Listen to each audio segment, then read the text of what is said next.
Good morning, family. Welcome to today's Lessons for Life. Today's Sunday, November 29, 2009, and today we're reading in the actually last chapter, Nehemiah Chapter 13. And as always, I encourage you to read these chapters too for yourself, see what you get from it, email us, and we'll put it on blog.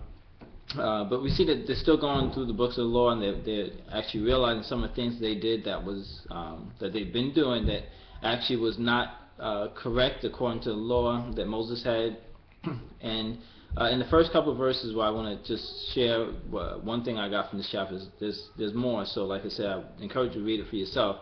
But they find out about they weren't really supposed to mix with other groups of people, and when they find out that the Lord has said they weren't supposed to do it, then they immediately just separated themselves from the people that they weren't supposed to be with.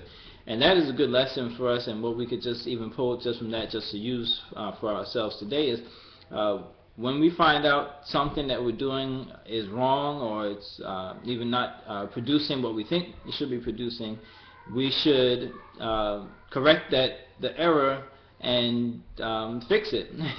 And it sounds so simple just to say, you find you're doing something wrong, then just fix it.